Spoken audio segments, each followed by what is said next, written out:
Friends, I am making this effort towards one goal, that is to strengthen more and more our great country. Why? Have we not done enough? Yes, in my view, we have done something, but that is not enough. It is very obvious how. You look at the countries around, we are lagging behind, and this can cost us. Our lagging behind can cost us. So my endeavor is to make India, to contribute towards making India, which each one of us must do to ensure that future belongs to us. तो इसके लिए मैंने already एक दो video upload की है. उसका मकसद सिर्फ इतना कि हमने जो पिछले 2000 साल में जर्नी तय की है एज कंसेप्ट इंडिया, उसके अंदर क्या उतार चढ़ाव रहे और क्यों हम गुलाम रहे, और उसके बाद क्या हमने इतना किया कि हम दुनिया से अपने आप को मुकाबला करने के पोजीशन में पाएं. तो इसके आंसर सब नेगेटिव है. मैं इसमें ये कहना चाहूँगा कि जनरल पांडे, हमारे आर्मी चीफ ने बोला कि जो वॉर्स हैं वो दो आर्मियों के बीच में ही नहीं होती, सिर्फ उसके अंदर कंट्री की स्ट्रेंथ चाहिए, कंट्री की इनर स्ट्रेंथ चाहिए, उससे हमारे बॉर्डर्स भी मजबूत होते हैं. तो इस गोल के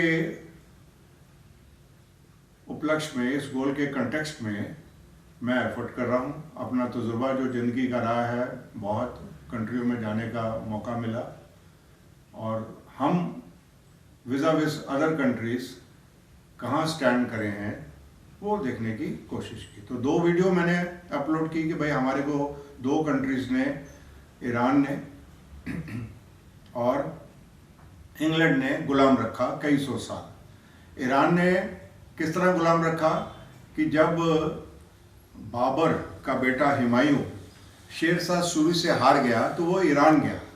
वहाँ ईरान से उसने कुछ शर्तों में सपोर्ट ली, मिलिट्री पावर ली, जनरल्स उसके आए, उसने फिर आके दोबारा लड़ाई लड़ी और वो हिंदुस्तान का लड़ाई जीत के बादशाह बन गया. मगर उसके साथ साथ ईरान कल्चर इधर आ गया, ईरान लैंग्वेज इधर आ गई.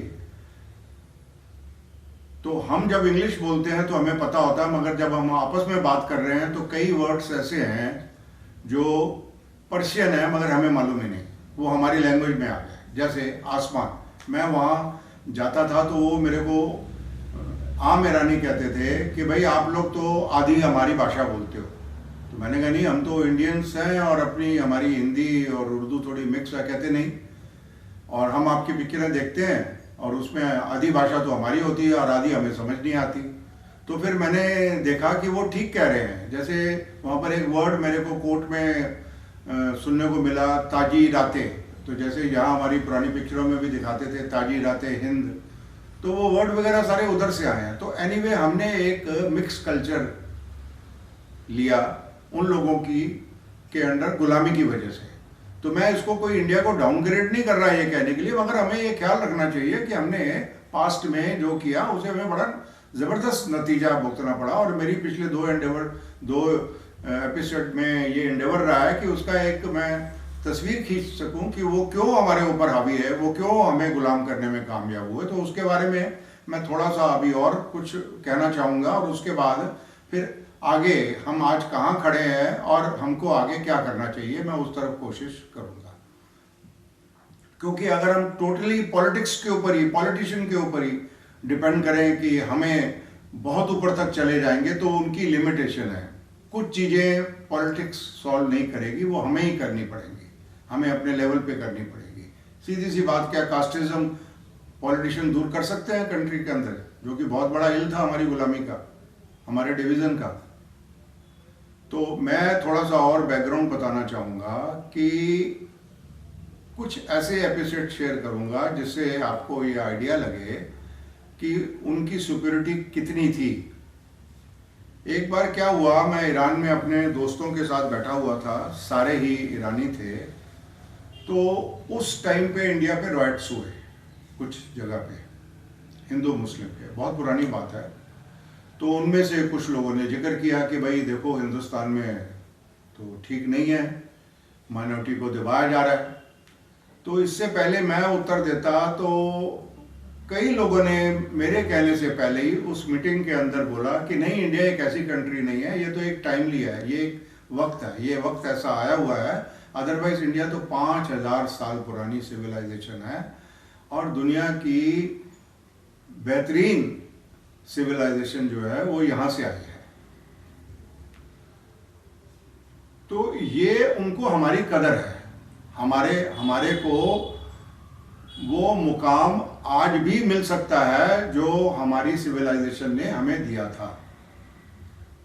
और फिर मैं इंग्लैंड की बात करूं तो इंग्लैंड में टोटल डिसिप्लिन है, हर सिस्टम जो है वो डिसिप्लिन में चल रहा है, दायरे में चल रहा है और उसकी वजह से वो मजबूत है, हमारे मुकाबले में मजबूत थे। तो हमें अपनी जो इंटरनल वीकनेसेस हैं उसका पता करना चाहिए और वो हम जब दूसरों से कंपेयर करते हैं तो हमें पता लगता है।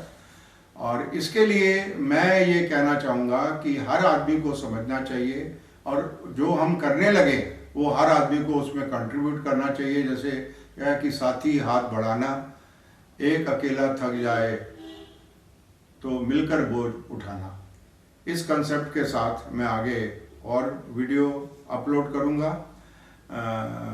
ये जो कंट्रियाँ हैं इनका मैं कोई बहुत ज़्यादा फ़ैन नहीं हूँ, मगर मैंने देखा कि वहाँ पर जो उनकी अच्छाइयाँ थी सिस्टम को मेंटेन करने की। आप सीधा सा ये देखिए ना कि जो हमारे में से वेस्टर्न कंट्रीज गए हुए हैं, कोई भी वेस्टर्न कंट्री हमारे रिश्तेदारी में, हमारे पिछले 100 साल से 200 साल से, वो कोई भी वापस नहीं आता क्योंकि उनको बड़ी खुशहाली मिल रही है और बड़ा अच्छा सिस्टम मिला है उनको वहाँ पूरा कायदे के अनुसार से जिंदगी मिल रही है, डिसिप्लिन लाइफ मिल रही है, रिवार्ड मिल रहा है। तो वो हम यहाँ क्रिएट करें ताकि परमात्मा की, प्रभु की हमारे ऊपर बख्शिश हो और हम एक स्ट्रॉन्ग कंट्री जिस तरह थे सोने की चिड़िया उस तरह दोबारा उभर के आए। ये इंटरनल राइवलीज जो है वो हमें बहुत